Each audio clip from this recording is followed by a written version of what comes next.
Vamos para a CPMI do 8 de janeiro, meus queridos. É isso aí. Vamos lá, CPMI do 8 de janeiro. Governistas, pessoas pró-governo Lula, querem investigar o caso das joias e pretendem convocar o Assef e Lorena Cid, que é o pai do Mauro Cid, do Mauro Barbosa Cid. Olha lá, olha o Cid. A base do governo na CPMI dos atos golpistas quer fazer uma série de convocações para aprofundar as investigações sobre o suposto esquema de vendas de joias e outros itens dados ao ex-presidente Jair Bolsonaro na condição de presidente da República. A informação é do jornal O Globo. Há também pedidos de recolhimento dos passaportes do ex-chefe do Executivo e de sua mulher, Michele Bolsonaro. Governistas ainda querem a quebra de sigilo fiscal de Bolsonaro e Michele, que também foi pedido pela Polícia Federal, a PF. Parlamentares querem ver na comissão o general Mauro César Lorena Cid, o pai de Mauro Cid, o tenente Osmar Crivellati e o advogado Frederic Wassef. Os três foram alvos de mandados de busca e apreensão da Polícia Federal na última sexta-feira. Gabriela Cid, mulher de Mauro Cid, é outra que os governistas tentam convocar. O senador Rogério Carvalho, do PT de Sergipe, um dos que solicitou a convocação, justificou que ela tem acesso a conteúdos extraídos do telefone celular de Mauro Cid, que revelam suposto planejamento e tentativa de golpe de Estado. Olha lá o Mauro Cid. Mauro Cid foi muito bem enquadrado pelo pastor Henrique Vieira, né, gente? Também existe um requerimento para convocar Maria Fariani, ex-assessora que auxiliou o Cid, ex-ajudante de ordens de Bolsonaro, a redigir uma mensagem em inglês para procurar compradores para o relógio. O presidente da CPMI, o deputado Arthur Maia, do União Brasil, resiste a apurar o esquema que considera que entrar no assunto seria fazer a comissão um palco de discussões estranhas ao 8 de janeiro. Por outro lado, o governo tem maioria no colegiado e faz questão de entrar no assunto. O deputado Rogério Correia, do PT, discorda de Maia e avalia que investigar o assunto tem conexão com os atos golpistas. Já o deputado Rubem Júnior, do PT do Maranhão, disse que a base do governo vai ter que construir essas convocações para superar a discordância do presidente do colegiado. Segundo o parlamentar, um dos objetivos da CPMI é apurar os instigadores e a cadeia de acontecimentos que resultou no 8 de janeiro, o que inclui a arrecadação de recursos via negociações de itens de luxo. Eu quero lembrar só como o Cid foi enquadrado pelo pastor Henrique Vieira, que, aliás, eu fiz uma matéria bem legal dele no final de semana. E só para vocês lembrarem aqui, ó, porque tem um vídeo do Mídia Ninja sobre isso. E aí eu quero mostrar para vocês aqui antes da gente encerrar a live. Mas só para vocês verem aqui, porque isso aqui foi muito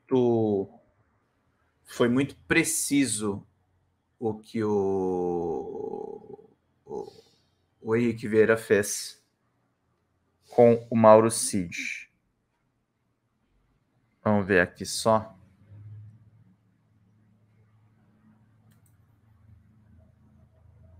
Para a gente ver aqui direitinho. Deixa eu pegar aqui só e vamos assistir juntos aqui, gente. Vamos lá. Diante do sofrimento... Vou botar desde o começo. Boa tarde a todos e a todas. Eu gostaria de iniciar a minha fala porque a estratégia do coronel Mauro Cid de ficar em silêncio, ela é legítima do ponto de vista jurídico, é um direito constitucional. Mas eu queria chamar a atenção para o que foi dito. De verdade, tem algo que ele disse e que, na minha opinião, merece muita atenção. Porque, veja, senadora, qual foi a resposta do Mauro Cid a todas as perguntas feitas até esse momento? Um parágrafo que cita um direito constitucional, a assessoria técnica da defesa e ficar em silêncio, correto? Não foi isso que ele disse até agora? Mas quando foi dada a palavra a ele, no momento inicial, quando ele tinha 15 minutos, ele disse somente isso? Não. Ele poderia ter dito somente isso, que foi a conduta permanente ao longo de todo o depoimento. Ficarei em silêncio por conta da assessoria técnica, meu direito de defesa, previsto constitucionalmente, com base em um habeas corpus. Mas repararam que na primeira fala dele, quando ele tinha liberdade de falar, antes das nossas perguntas, ele não se ateve apenas a esse texto? O que ele disse antes disso? Lido de forma objetiva, foi preparado e foi escrito. Ele disse que não estava na esfera das funções dele apreciar e emitir opiniões. Eu insisto, ele poderia não ter dito isso, mas quis dizer, escreveu o texto. Isso é um recado. Está dizendo alguma coisa. Além disso, ele diz no texto inicial dele a ideia de encaminhar a setores competentes. Ele poderia não dizer isso, mas ele disse. Então eu quero hoje valorizar o que foi dito, porque o resto foi a repetição de um direito constitucional que, de fato, ele tem. Então, nesse texto inicial dele, aparentemente só formal, sem nenhuma sinalização ou sentido a mais, na minha opinião, ele se coloca dentro de uma hierarquia, ele reconhece os limites e as competências da sua função, que era de ajudante de ordens de quem? Bolsonaro. Ele inicia dizendo que ele era um ajudante de ordens e que determinadas coisas não estavam na esfera dele, de apreciação, de opinião, e que ele encaminhava. Então vamos lá. Se tem uma investigação apontando que tem minuta de golpe no celular dele, e obviamente ele sabe disso. Se tem uma investigação apontando que tem fraude no cartão de vacinação de Bolsonaro, obviamente ele sabe disso. Ele sabe do que ele é investigado. Ele sabe os crimes aos quais ele está respondendo. E no início do depoimento dele, ele diz: eu era apenas um ajudante de ordens. Na minha opinião, esse texto inicial está dizendo o que ele acredita que hoje ele pode dizer. Na minha opinião, o texto inicial está dando um indicativo do que ele poderá vir a dizer. Porque, eu insisto, ele não chegou aqui e disse: boa tarde, vossas excelências, ficarei em silêncio de acordo com a previsão constitucional. Tem 2 parágrafos anteriores que, de forma técnica e objetiva, ele relembra qual era a função dele. Qual era o lugar dele dentro de uma hierarquia? Ora, se a investigação comprovar que houve crime cometido por Mauro Cid, ele hoje acabou de nos dizer, nos 2 primeiros parágrafos, que ele não estava sozinho, que ele estava dentro de uma hierarquia e que ele não tinha nem poder de ir além daquilo. Então, na minha opinião, o que passou despercebido tem valor em termos de investigação. Fora o contexto. A relação histórica com Bolsonaro, pessoal e política, fora o contexto, minuta de golpe no seu celular. Mas além desse contexto, Duda, eu realmente prestei atenção na leitura inicial do Mauro Cid, quando ele faz questão voluntariamente de dizer para nós: eu fazia parte... A Duda é a Duda Salabert, fora tá, disso, gente? Não é competência minha. Ora, se a investigação concluir que há crime cometido por ele, esse primeiro parágrafo de hoje se torna fundamental, porque ele está dizendo para nós: não estou sozinho, não tinha competência de ir para além disso, eu estava cumprindo ordens. Talvez o parágrafo inicial dele hoje seja histórico. Do jeito que ele pôde dizer, ele disse: estava cumprindo ordens. Ora, se nós descobrirmos que essas ordens eram criminosas, ele estava cumprindo ordens de quem? Acho que ele mesmo nos deu a resposta. Ajudante de quem? Submetido a quem? Cumprindo ordens de quem? Valorizo muito os 2 primeiros parágrafos aparentemente formais. Poderia dizer: boa tarde, ficarei em silêncio. Não, boa tarde, eu era só um ajudante de ordens. Isso tem sinal. Na minha opinião, isso tem recado. Na minha opinião, isso entra como material. Na minha opinião, vamos em frente com isso. Mas na parte final, tem uma outra questão que nós precisamos abordar com a sociedade brasileira: a relação com as Forças Armadas. Porque fica uma ideia de uma associação pró-Forças Armadas do bolsonarismo, como se nós fôssemos contra.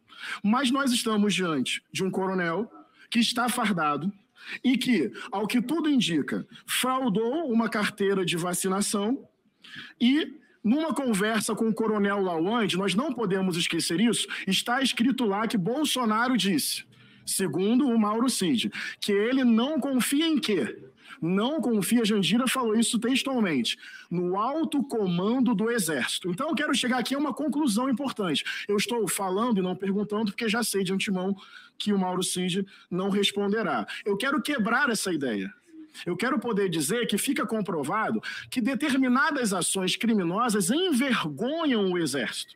E que, segundo o texto verificado no celular do Mauro Cid, Bolsonaro não confiou no alto comando do Exército para dar consequência a um golpe contra a democracia. Então nós temos que afirmar para a sociedade brasileira, se continuar nesse caminho de investigação, que o alto comando de fato não quis e que a relação também não é tão boa e confiável entre esse setor e as Forças Armadas, que devem, de fato, cumprir um papel de defesa da democracia, da legalidade, perfeitamente falando. E para terminar, senhor Mauro Cid, o senhor, tenente-coronel, tornou-se ajudante de ordens. Nessa situação, submisso a Bolsonaro. Mas eu queria poder dizer o seguinte, concordo com a linha do deputado Rubem Júnior.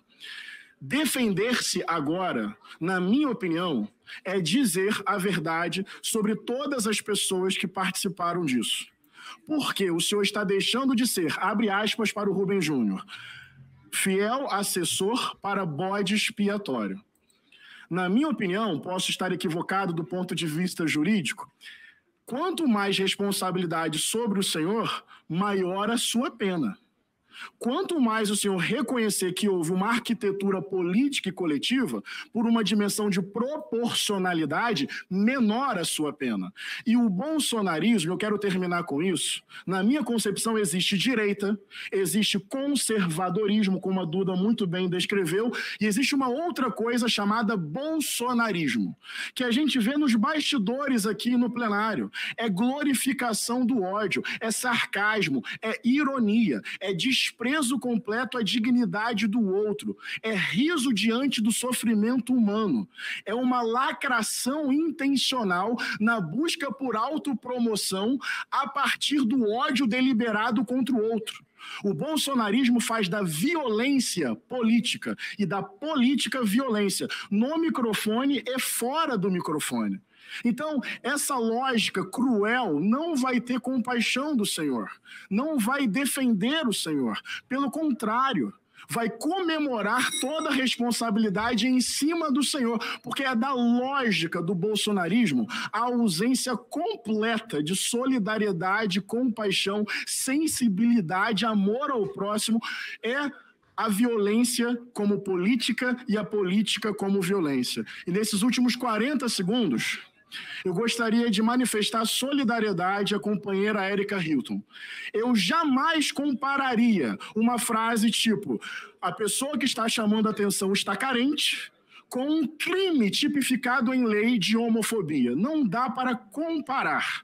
E nesse país, muitas pessoas são assassinadas por crimes de ódio, de homofobia e de transfobia. Isso machuca, isso entristece, isso promove o sofrimento. E lá na ponta, isso estimula ações de violência e produção da morte.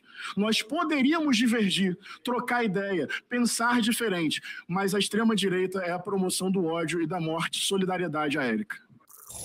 Cara, o Henrique Vieira é muito bom. Eu já passei esse trecho aqui, passei de novo, porque foi o que ele falou.